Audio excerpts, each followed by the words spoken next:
Ouais, j'ai décidé aujourd'hui que je ne voulais jamais squatter dans ma vie parce qu'il fait froid. J'ai froid aux pieds. C'est pour ça que je saute comme ça. Mais si je dois squatter, je préfère faire ça ici, où il y a de l'art et la musique.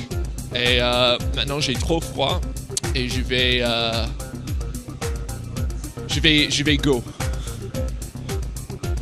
Cut!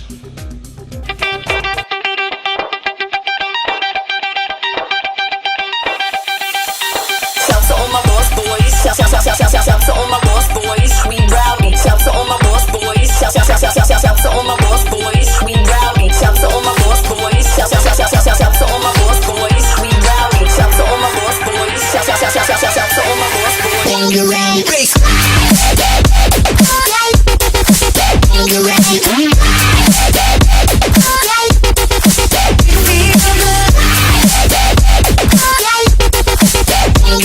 Françoise Marchal et je suis sculpteur, je travaille le bronze. Le matériau est inaltérable, donc il y a une puissance vraiment importante. La méditation m'amène à faire des têtes qui sont en recherche ou des corps. Et il y a une notion un petit peu, c'est toujours une volonté dans la méditation de chercher une union, d'être au plus profond de soi-même et une union avec ce qui nous entoure, l'univers, le cosmos. Et ce qui m'intéresse aussi, c'est la notion de synchronicité en fait du terme de linéament.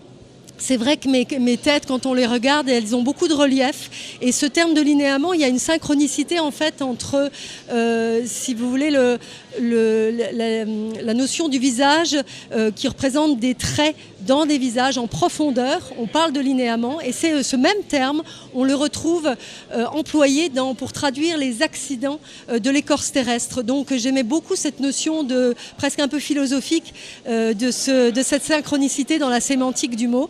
Et voilà, je travaille en permanence, je passe de la méditation au travail de l'argile, de la pâte céramique et puis après en finition au bronze avec bien sûr le travail de la patine qui est très important. Donc il y a un effet de travail, on va dire, qui se coule en deux temps, de l'aspect malléable du matériau au démarrage.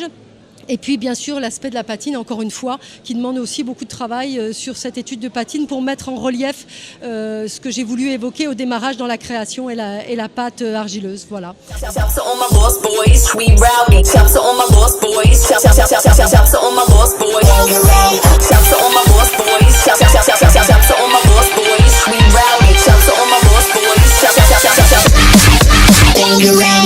Alors, je m'appelle Sophie Fontaine, j'habite à Nancy et je travaille sous le pseudo So Wide. Principalement, c'est de la photographie argentique. Donc, je travaille avec de vieux appareils argentiques auxquels je donne une seconde vie. Beaucoup de thèmes récurrents comme la nostalgie, des atmosphères intemporelles, la nature, le silence, l'abandon. Et une grosse partie d'expérimentation, je dirais, à travers notamment la double exposition. Donc double exposition argentique, sans faire appel au logiciel. Généralement, je travaille avec les appareils. Et une grosse partie de surprise au développement.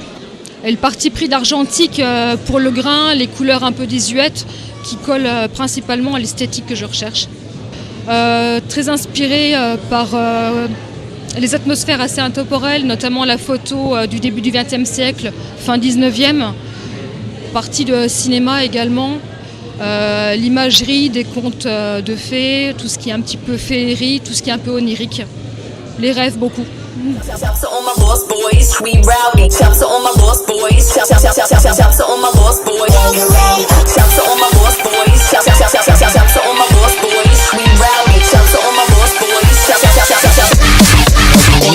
C'est Florent Kubler, je suis un jeune artiste nancéen, en tout cas je viens d'ici, mais j'ai beaucoup voyagé depuis que j'ai quitté mes études, j'étais aux Beaux-Arts à Nancy.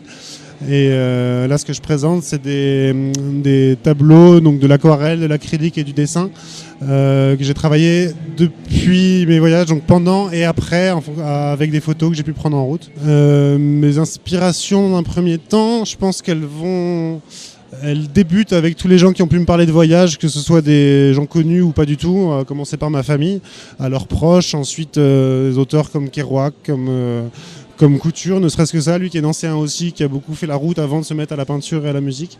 Je pourrais en trouver beaucoup d'autres, mais tout ce qui touche au voyage m'a vraiment plu. Après mon parcours, c'est ça, donc après les Beaux-Arts, comme je vous ai dit, je suis parti voyager dans divers voyages,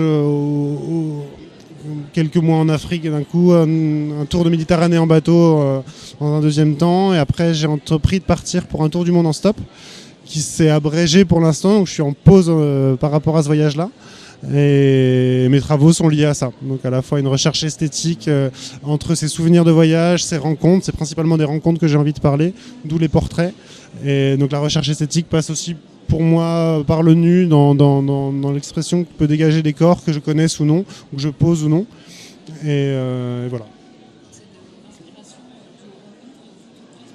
Ouais, à tout ce qui peut toucher à l'humain, aux questions que peuvent se poser divers êtres humains selon leur parcours, selon leurs doutes à des moments, le choix qu'ils ont à prendre de leur vie. J'ai eu quelques choix importants à prendre dans la mienne par rapport au voyage, toujours. Quand on parle longtemps, je suis resté 2 ans et demi en voyage, pour celui dont je parle ici en tout cas. Ça pose beaucoup de questions entre les choses qu'on laisse d'un côté, celles qu'on va découvrir de l'autre, cette liberté qu'on a envie de trouver, en tout cas en route, mais qui passe par certains sacrifices. Et je pense que toutes ces questions auxquelles j'ai eu à faire face me donnent envie aussi. C'est un sujet qui m'intéresse par rapport aux miennes, mais bien sûr par rapport aux autres aussi, aux gens que j'ai pu rencontrer, à savoir par quelles étapes eux passent pour avancer dans leur vie, et que le lien n'est pas systématiquement évident à faire dans mon travail, mais en tout cas c'est de là qu'il vient, c'est sûr.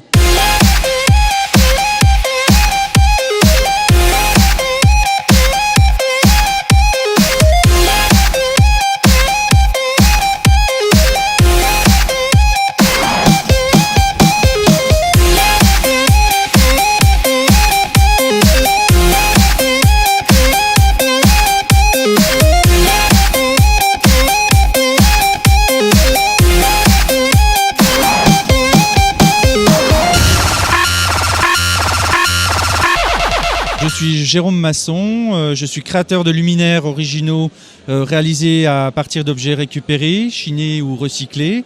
Rendre intemporels des objets qui étaient plutôt au départ mis de côté, voire mis au rebut, et donc créer un luminaire qui lui devient intemporel pour intégrer nos univers contemporains, et à travers le lieu qu'on habite aujourd'hui, c'est un peu aussi un clin d'œil à ça, c'est-à-dire que il a été un petit peu oublié ce lieu, et ça vaut le coup en fait de le faire revivre au moins l'espace d'un week-end. Alors j'utilise la soudure, le filetage, je taraude, je cintre, je désoxyde, je décape, enfin voilà, il y a plein de choses, je ponce. En fait pour redonner vie à des objets qui au départ pouvaient être éteints, et leur redonner on va dire un plus beau cachet, c'est ce qu'on appelle en anglais de l'upcycling, c'est qu'on recycle en valorisant. Il arrive quelquefois que des objets me parlent immédiatement où je vais savoir comment je vais les transformer en luminaire, mais c'est pas toujours le cas. Et en fait, je ne m'oblige pas à créer un luminaire à partir d'un objet. C'est ce que j'ai essayé d'expliquer un petit peu avant, c'est que je pars de morceaux d'objets, et le but c'est de les rendre, des associer pour les rendre intemporels en créant un luminaire. Shouts to all my lost boys, we rowdy. Shouts to all my lost boys. Shouts to all my lost boys.